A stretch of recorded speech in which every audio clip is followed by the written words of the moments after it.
Hey hello everyone, this is Priya. চলে এলাম তোমাদের সাথে আবার নতুন একটি ব্লগ শেয়ার করতে। আর দেখো, সকাল সকাল পার্সেল চলে এসেছে। আমি সেটারই আনবক্সিং ভিডিও আজকে তোমাদের সাথে শেয়ার করব। এটা অনেকেই রিকোয়েস্ট করেছিলে আনবক্সিং ভিডিও চাই, তাই জন্যই এই আনবক্সিং ভিডিওটা আপলোড করা। বাই প্রফেশন আমি একজন মেকআপ আর্টিস্ট, তাই জন্য ড্রেস কেনার থেকে মেকআপ প্রোডাক্ট কেনাতে বেশি উৎসাহ লাগে আমার।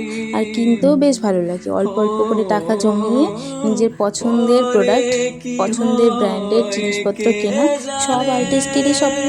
আর দেখো, এই প্রোডাক্টটা হচ্ছে ফরএভার 52-র একটা হাইলাইটার। অ্যাফোর্ডেবলের মধ্যে ভীষণ ভালো কিন্তু এই হাইলাইটারটা। বিগিনার আর্টিস্ট এবং প্রো আর্টিস্ট সবাই কিন্তু এই হাইলাইটারটা ব্যবহার করতে পারে। ভীষণ ভালো কিন্তু পিগমেন্টেশন। তোমাদের কাদের কাদের ভ্যানিটিতে এই হাইলাইটারটা রয়েছে কমেন্ট করে কিন্তু অবশ্যই জানিও। আমার কিন্তু বেশ ভালো লেগেছে। আর আমার ভিডিও দেখে যারা কিনতে চাইছো একদম চোখ বন্ধ করে কিনতে পারো, বেশ ভালো। এরপর সেকেন্ড পার্সেল আনবক্সিং করছি।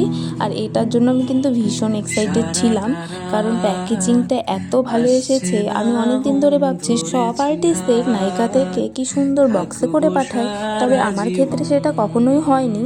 এমনি নর্মাল পার্সেল বক্সে করে পাঠিয়েছে। এবার প্রথম এত সুন্দর একটা বাক্সের মধ্যে পাঠিয়েছিল, যেটা লাক্সারি। খুব কম প্রোডাক্টই অর্ডার করেছিলাম, কিন্তু তারপরেও যে এত সুন্দর বাক্সের মধ্যে পাঠিয়েছে এটাই অনেক। কিন্তু প্রোডাক্টগুলোর সবগুলোরই প্রাইস কিন্তু ভীষণ হাই ছিল এবং ব্র্যান্ডেড ছিল। দেখো, এখানে একটা টাফটের স্প্রে নিয়েছিলাম, আর এইটা একটা সেন্ট, তার সাথে আরেকটা। এ দুটো কিন্তু আমি কিনিনি, তবে ফ্রিতে পেয়েছি। আর এটা একটা ম্যাকের ফিক্সার। হতে পারে এটা কিন্তু ছোট্ট ফিক্সার, কিন্তু এটার প্রাইস কিন্তু ভীষণ বেশি। তাহলে চলো, টাটা সবাইকে।